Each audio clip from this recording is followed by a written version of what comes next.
I do reflections on The Walking Dead a lot. Did a bunch of character reflections already. I'll probably do more as I rewatch episodes before the season starts, but yeah, this is just another reflection. I'm a member of a lot of fan sites or fan pages or walls or whatever they're called on Facebook, and this picture, this poll, came out of that, and I'm going to reflect a little bit about each character for a moment. Glenn Rhee started off. He was really a boy. I mean, he's grown up a lot because he was a pizza boy. He was in and out. He ran. When you first saw him, he was running. It was really by himself, and by himself. That's changed because now it's not just by himself. He's married. He showed a lot of leadership skills in the way to Terminus. A lot of determination, a lot of loyalty. Those are very valuable traits. Michonne was fully developed as a fighter when we saw her, fighting with a sword, with her katana, and she already knew kind of a trick to camouflage with the walkers, and using them as pack animals. That's cool. She shows some leadership. She could be a really strong leader as the constable. She's really authoritative. We saw that in the last couple episodes when she knocked out Rick, and she's kind of the civil authority while Rick was under house arrest or whatever it was considered at that point. And then you got Rick. He is the leader. He only advocated for a little while when he went through the stuff and things, or things and stuff. I guess things and stuff. When he was out, in the prison, he was out by himself, and he really distanced himself from the group for a while, but he came back. He's a leader. You've seen a lot of transitions for him. I mean, he was very clean-cut, straight-laced, and then he went kind of feral. He was violent. He was biting Joe's neck out, he just went. But then he shaved, and he's all, clean-cut again, and it was just he went from being the sheriff to being a survivor leader to back to being a sheriff. But it was called constable. But it seems kind of cool. It's just a transition. Now we've seen Daryl really developed as a character. He's come out a lot of things. He was more or less a drifter before the apocalypse.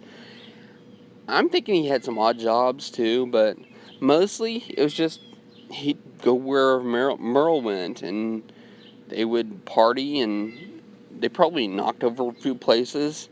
Merle was a drug dealer. It was not much of a life. So he has his place here in the Zombieland. It's his place. We'll see more what happens as a runner for Alexandria, or recruiter, I think that's what they call it. As a recruiter, we'll see more what happens to him, but he's pretty cool. The last guy on this list would be Abraham Ford. Very unpredictable as a leader. And I say unpredictable because he'd gone halfway across the country leading Eugene, and then whenever he found out Eugene was lying to him, he just kind of went catatonic. What was it, a couple days he was just sitting there in the street, that's weird. But then he really stepped forward when he was on the construction crew, and they're wusses, the guys that he was with. I don't know what their deal was. They're like, ah, and they're all running from the. So he stepped up as the leader of the construction group, as the leader of, because he can do a lot of physical stuff. He just needs a task, pretty much, and that's his task. Okay, there we go. I've talked about all 5 of these. Who do I want by my side? And I chose online already, and I'll choose Glenn. He's not the biggest, not the strongest. He might not be the fast. No, he's probably the fastest. But he's really loyal and he's forgiving. instead of like blowing Nick away, just shoot him in the head or something. Whenever after Nick kind of threw him under the bus and let Noah die, right there in front of him. I mean, you know he was pissed. Oh my goodness, would have been really pissed if I saw my good pal, my kid friend, get eaten right in front of me. So, yeah, he was pissed. But he's got this, like, almost like a forgiving. He didn't want to take on the job as executioner, judge and executioner.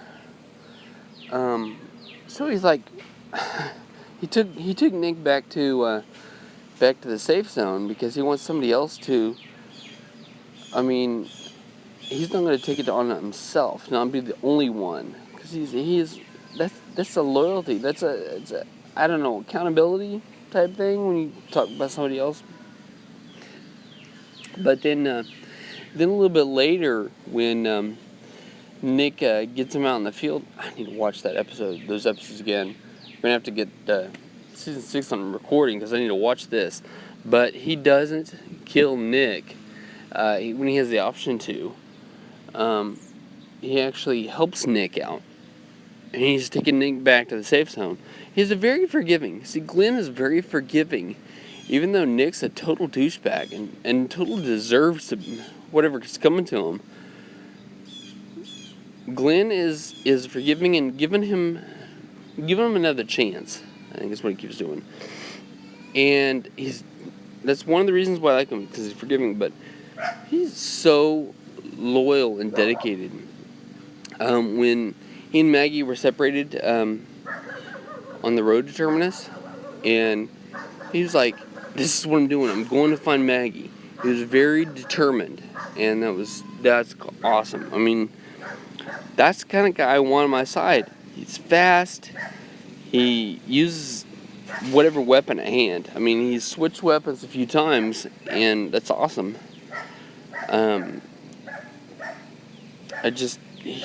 He's the one that I definitely would want on my team. Now I want your input. This is at the end of my flipgrams. I've been doing this a lot because I want somebody to message me, send me a picture, send me a comment, something that I can turn into a reflection, or if you want to hear me reflect on something, let me know.